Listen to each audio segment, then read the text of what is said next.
오늘 고린도전서 10장 32절에 유대인이나 헬라인이나 하나님의 교회에나 그치는 자가 되지 말고 나와 같이 모든 일에 모든 사람을 기쁘게 하여 자신의 유익을 구하지 아니하고 많은 사람이 유익을 구하여 그들로 구원을 받게 하라 했습니다. 성도는 교회 안에서 신앙생활을 하면서 다른 사람에게 거치는 자가 되지 말고 유익을 주어서 결국은 그들이 구원받도록 도움을 주라는 것입니다. 우리의 신앙생활이 나도 예수 믿어야 되겠다 이런 마음이 들 수 있도록 돕는 역할을 하라는 거죠. 불신자 중에도 착한 사람은 남의 유익을 위해서 살아가는 사람도 있습니다. 받은 복들을 혼자 안 누리고 사람과 함께 나누는 자들이 있을 수 있습니다. 왜 그렇게 사느냐? 그런 사람들은 심성이 착하지요. 그런데 예수 믿는 사람들은 단지 착하기 때문에 남의 유익을 위해서 사는 것은 아닌 것입니다. 궁극적으로는 남의 유익을 위해서 착한 일을 하는데 최종적으로는 그 사람이 구원을 받도록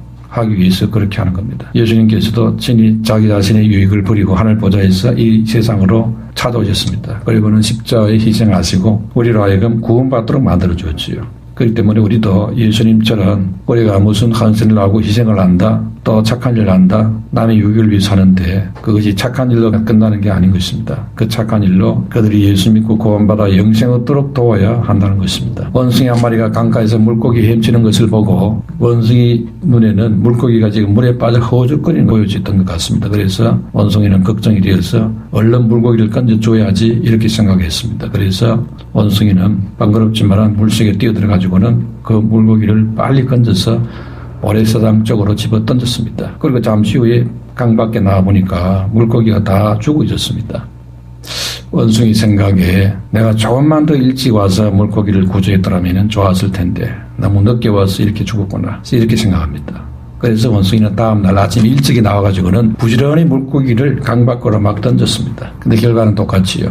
우리가 어떤 일을 열심히 하는 것이 중요합니다. 그런데 더 중요한 게 있지요. 지금 내가 하는 이 일이 바른 일이냐, 하나님이 기뻐하시는 일이냐, 이것이 다른 사람들에게 유익을 주는 일이냐, 이것을 살펴야 합니다. 그러므로 우리가 어떤 착한 일을 행하고 세상에서 어떤 목표를 갖고 살아야 될 것이냐, 이것이 아주 중요합니다. 그래서 내가 행하는 그 일이 다른 사람에게 유익이 되고 구원이 되고 생명이 되는 그런 일을 할 수 있어야 한다는 것입니다. 그것이 바로 하나님께 영광이 되는 일입니다. 그래서 오늘 31절에 그런 너희가 먹든지 마시든지 무엇을 하든지 다 하나님의 영광을 위하여 하라 했습니다. 그러니까 내가 하는 그 일이 하나님께는 영광이 되고 다른 사람에게는 구원이 되는 생명이 되는 일을 할 수 있어야 한다는 것입니다. 그렇기 때문에 진정으로 내가 행한 그 일이 상대방에게 유익이 되려면은 어떤 것이라 해야 되겠느냐. 첫 번째, 상대를 유익하게 하려면은 그 사람에게 자유를 누리게 해줘야 됩니다. 그래서 오늘 본문에 모든 것이 가난한 모든 것이 유익한 것이 아니라 있습니다. 고린도전서 8장에서 10장까지 그리스도인의 자유에 대해서 말하고 있습니다. 또 권리 사용 문제를 말하고 있습니다. 예를 들어서 우상에게 드려진 음식 먹는 것은 그리스도인의 자유에 속한 일이라 있습니다. 그러나 그 자유가 믿음 약한 사람들에게는 시험이 될 수 있기 때문에 잘 사용해야 된다는 것이죠. 그러므로 그 자유를 쓸 때는 사랑하는 마음으로 사용을 해서 때로는 그 자유를 참을 수 있어야 한다는 것입니다. 그래서 바울이 두 가지 원칙에 근거해서 우상의 제물을 먹는 문제에 대해서 답을 주었습니다. 우상의 제물을 먹는다는 것은 우상 숭배하는 것과는 다른 것입니다. 그 연장선상에서 오늘 본문 23절에 모든 것이 가하나 모든 것이 유익한 것이 아니요 모든 것이 가하나 모든 것이 덕을 세우는 것이 아니니 누구든지 자기의 유익을 구하지 말고 남의 유익을 구하라 했습니다. 여기서 가하다 이 말은 헬라어로 합법적이다 그런 말입니다. 허용적이다, 권리가 있다 이런 의미가 있습니다. 그러니까 모든 일을 다 할 수 있는 자유가 허용이 되어 있다 이런 말입니다. 그러나 그게 다 유익한 것은 아니라는 것입니다. 당시에 고린도 교인들 중에는 우상의 제물을 먹어도 된다 이렇게 주장하는 사람들이 있었습니다. 그들에 대해서 바울은 그러나 그렇다 해서 그게 다 유익한 건 아니다 이렇게 지금 가르치고 있습니다. 그렇게 하는 것이 교회를 위해 덕을 세우는 것이 아닐 수도 있다 이 말을 상기시키고 있는 거지요. 그래서 바울이 말하고자 하는 것은 합법적이라고 해서 자유롭게 하는 그것이 능사는 아니라는 것입니다. 그 자유가 다른 사람에게 유익을 줄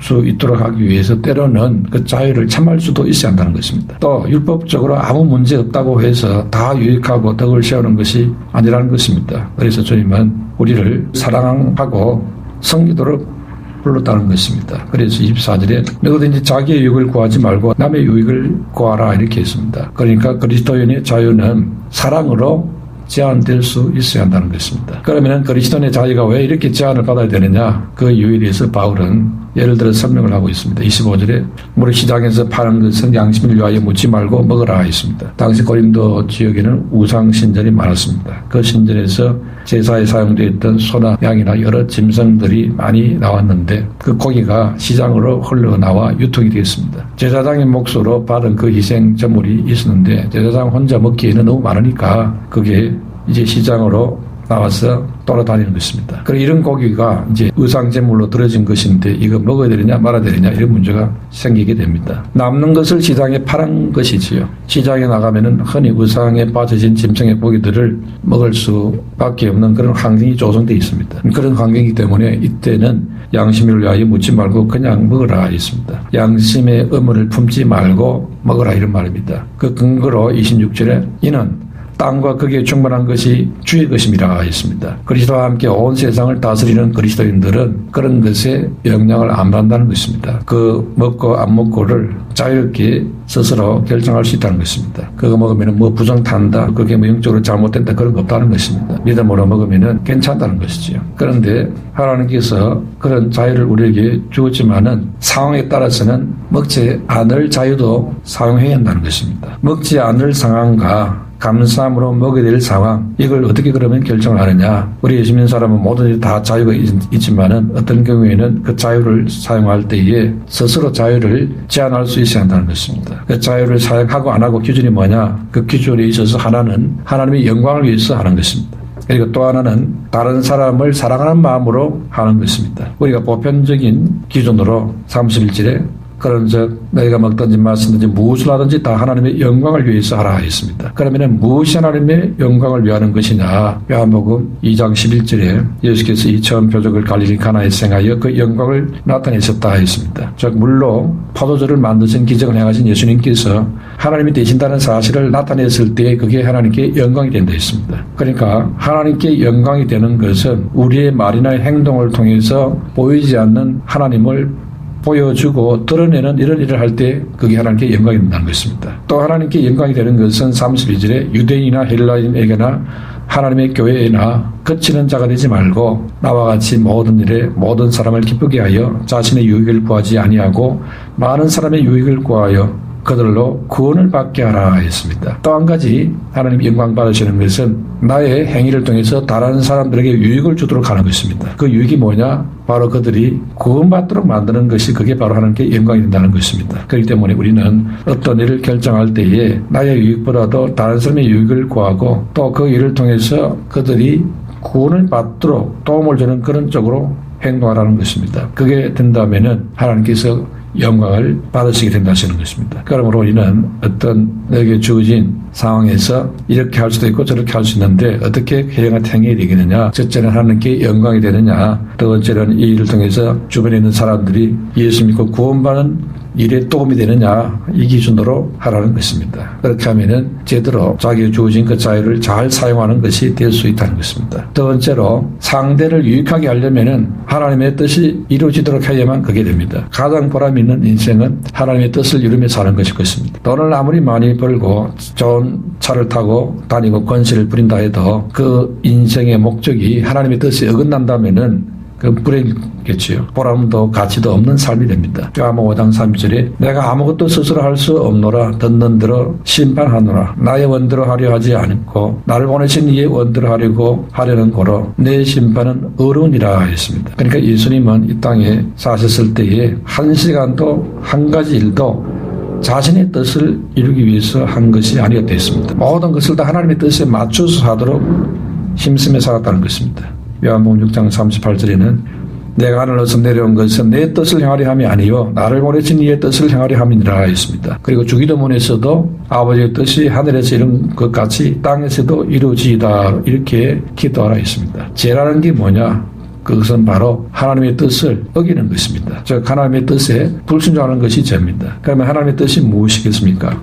그것은 영혼을 죄에서 구원시키는 것이 바로 하나님의 뜻의 핵심입니다. 그래서 예수님이 하늘 영광을 버리시고 이 땅에 오셔서 십자가에 못 박혀 피 흘려 죽으시고 부활하신 것도 목적이 죄인된 우리 인생을 구원하기 위해서 그렇게 했습니다. 그게 하나님의 뜻이기 때문에 그렇게 했습니다. 이 하나님의 뜻을 이루게 되면 하나님이 영광을 받으시기 때문에 그렇게 하셨다는 것입니다. 그렇기 때문에 우리도 이 땅에서 돈 벌고 사업하고 세상 살아가는 모든 목적을 구원을 위해서 하는 것입니다. 예수님이 하신 것처럼 한 영혼을 살리고 천국 가도록 만드는 이 일을 위해 살아야 한다는 것이죠. 이 목표로 우리가 세상을 살아야 한다는 것입니다. 그럴 때 하나님이 가장 기뻐하시는 뜻을 이루게 되는 것입니다. 하나님의 뜻은 한 영혼이라도 더 구원받는 것에 뜻이 있습니다. 요한복음 5장 34절에 다만 이 말을 하는 것은 너희로 구원을 얻게 하려 함이니라 했습니다. 또 요한복음 6장 42절에는 내 아버지의 뜻은 아들을 보고 믿는 자마다 영생을 얻는 것이니 마지막 날에 내가 이를 다시 살리리라 했습니다. 그렇기 때문에 우리는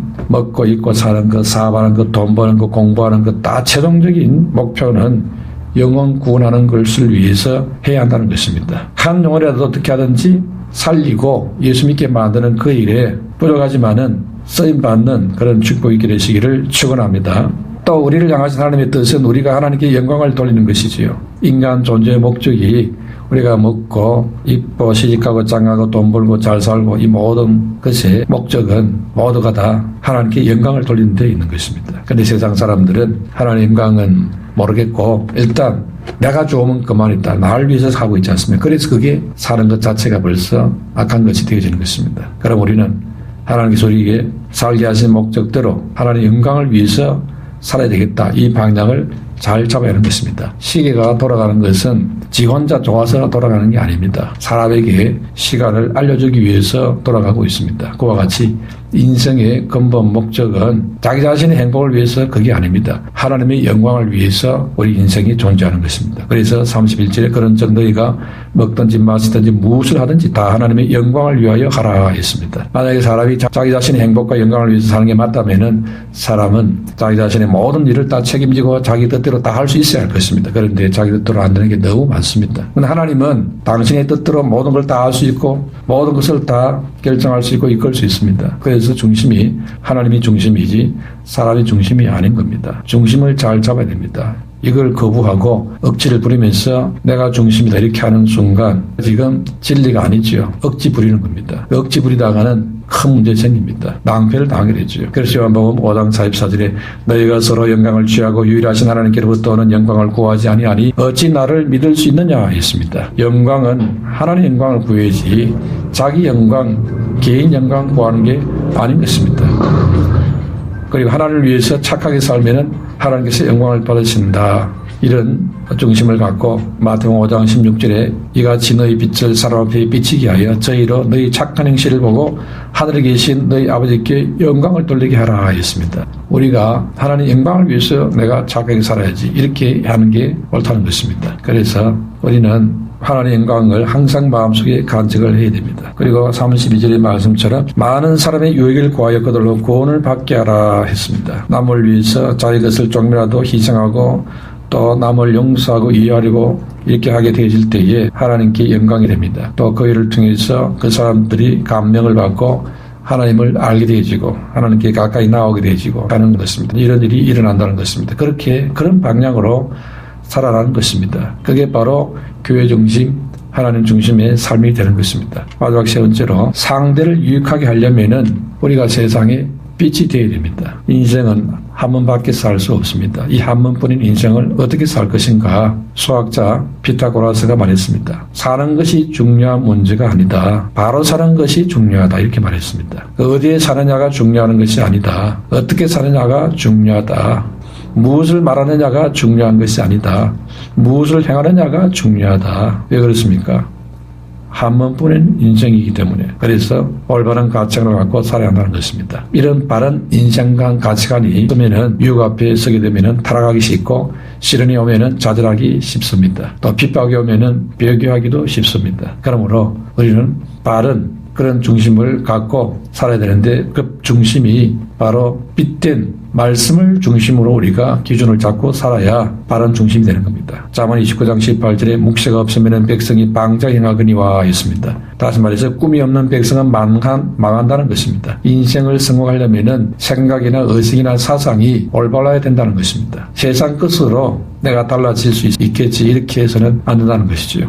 그러면은 세상 유행에 따라서 이제 옳은 것이 자꾸 바뀝니다. 오늘 말세는 악하고 엄란한 시대가 되어져 가지고 이제 동성애가 이제 선한 것이 되어버렸습니다. 그리고 페미운동 이런 것이 오늘날에는 선한 것이 되어졌습니다.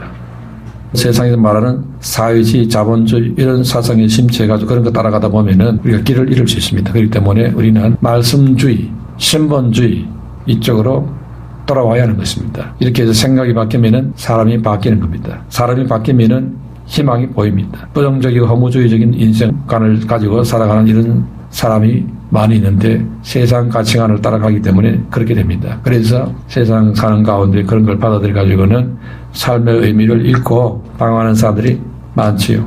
이때 말씀을 우리가 중심을 잡아야 우리가 긍정적이고 아름다운 바른 인생관을 갖고 살 수 있게 되는 것입니다. 또 그래야 다른 사람에게 기쁨을 주고 또 민족과 국가에도 공헌할 수 있고 하나님께 영광을 돌 수 있게 되는 겁니다. 오늘 지금 이 시대가 이렇게 어려워지고 전쟁이 일어나고 자꾸 더 어려워지고 있습니다. 이제는 전쟁 그만하고 이제 농사 좀 짓고 이렇게 해서 세상의 어려움들을 다 해결을 좀 하자 상식입니다. 근데 지금 어른들이 그거 안 하고 있지요.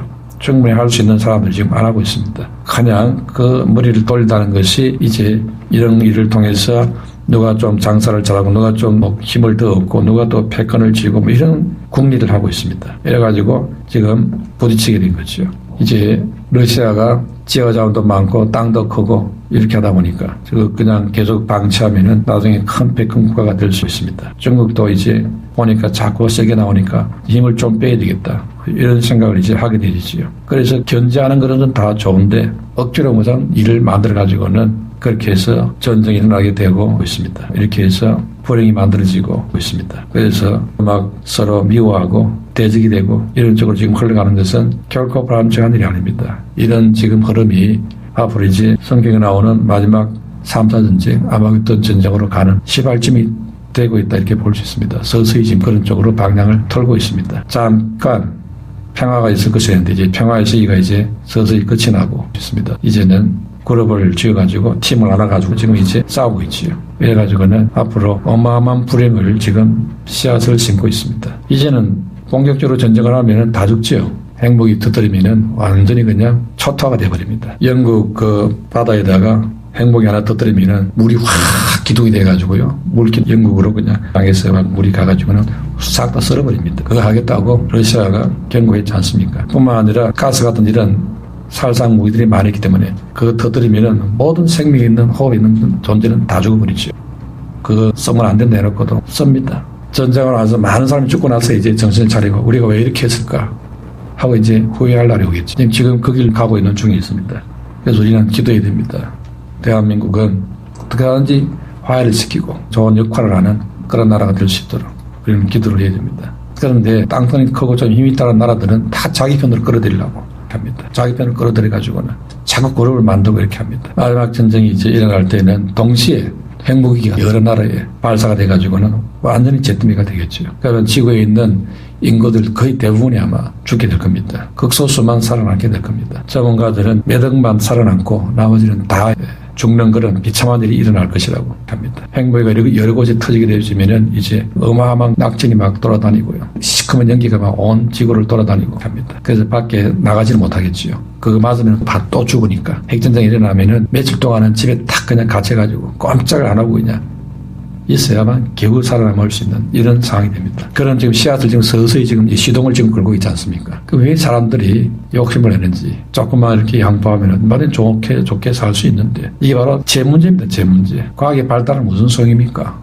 지식이 많으면 무슨 소용이 있습니까? 아무 소용 없습니다. 어린 애들보다도 못한 그런 사고를 갖고 있습니다. 내가 살기 위해서 상대방을 죽여야 된다 이런 생각을 하고 있으니까 그런다고 상대방은 죽나? 자기도 죽지. 다 죽는데. 그럼 지금 빨리 정신을 차리고 이러지 말고 어떻게 같이 살 길을 찾아보자 이렇게 나와야 되는데 지금 안 그러고 있습니다. 알만한 사람들이 안 그러고 있어요. 지금은 싸워서 해결될 문제가 아니죠. 싸워서 해결되는 그런 시대도 아닌데도 기어코 끝장을 보려고 합니다. 아마 그런 일이 일어나고 나서 모두가 엄청나게 뉘우치게 되겠죠. 왜 우리가 짐승 같은 짓을 했을까? 다시 우리 그런 일을 하지 말자. 이제 경험하고 나서 이제 알게 되겠죠. 우리는 그래서 하나님께 기도해야 됩니다. 이 세상 사람들이 계속 악하고 엄란한 시대에 악을 치닫고 있고 함의를 내주시라고 했는데 불쌍하게 주시옵소서. 그런 나쁜 길로 가지 않도록 하나님께서는 재난과 재앙을 보내서 자꾸 사람을 낮추는데도 이상하게 악한 자들은 이 악조건 속에서 오히려 파괴를 통해서 자기 이익을 취하려고 합니다. 이게 지금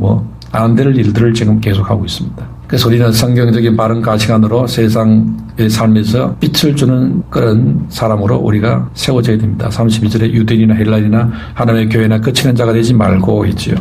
교인들은 교회에서 걸림돌이 되지 말아야 됩니다. 동시에 믿지 않는 사람들에게도 걸림돌이 되지 말아야 됩니다. 오히려 그들에게 산에 있는 동네같이 되어서 빛이 되어야 됩니다. 우리는 믿지 않는 사람들이 보기 싫어하는 그런 모습 안 보여줘야 됩니다. 그러므로 우리는 사람 모습도 모범이 되어야 되고 또 우리는 세상의 빛으로 살기를 힘써야 됩니다. 그래서 우리 믿는 사람들은 사기치지 말아야 됩니다. 또 땀이 없는 열매를 좋아하지 말아야 됩니다. 공짜 좋아하지 말고 뇌물 좋아하면 안 됩니다. 예수 믿으면서 점집을 찾아다니면서 유행을 바라고 이런 거 하지 말아야 됩니다. 또 믿는 사람들은 폭리를 취하지도 말아야 됩니다. 가짜를 만들어 팔지도 말아야 됩니다. 남에게 금전적인 손해를 입히지 말아야 됩니다. 이런 걸 자꾸 쌓이고 하면은 이제 전도물을 다 막아버리죠. 그러면은 엄청난 죄를 짓게 됩니다. 세상 사람들은 진리 복음을 안 듣고 예수 믿는 사람들의 행동을 보고 이제 절대 안 믿는다고 이렇게 이제 결심하게 만들어버리죠. 그래서 우리가 행동이 중요합니다. 나의 작은 행동 하나가 하나의 씨앗이 되겠어요. 그리고 뿌리를 내리고 열매가 맺힐 때에 그 좋은 열매가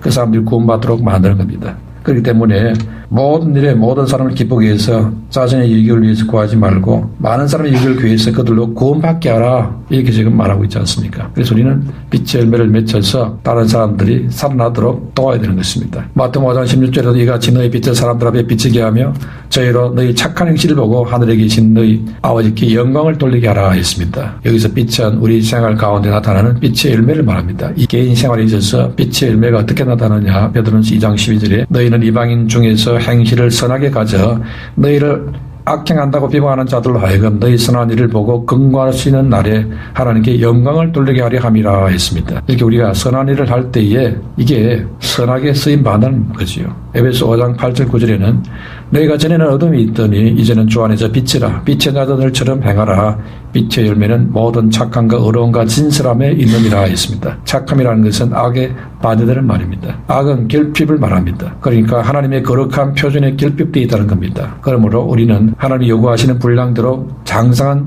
거룩한 사람으로 자라야 됩니다. 내 안에 있는 예수님의 빛이 드러나도록 살아야 한다는 것입니다. 마태복음 5장 16절에 이같이 너희 빛을 사람 앞에 비치게 하여 그들로 너희 착한 행실을 보고 하늘에 계신 너희 아버지께 영광을 돌리게 하라 했습니다. 이것이 우리가 살아가는 방향입니다. 왜 그렇게 살아야 되느냐? 착한 행실로 보신 자들이 예수 믿고 구원받는 일에 도움이 된다는 겁니다. 반대로 악행을 하고 죄짓고 나빠지다 하면은 예수 믿는 사람들이 예수 믿고 구원받는 일에 완전히 방해가 되는 거죠. 지옥 자식 배나 만드는 일을 해버리게 됩니다. 교회 문이 막 닫히는 거죠. 한 영혼이라도 어떻게 하든지 살리고 예수 믿게 만드는 그 일에 부족하지만은 쓰임받는 그런 축복이 되시기를 축원합니다.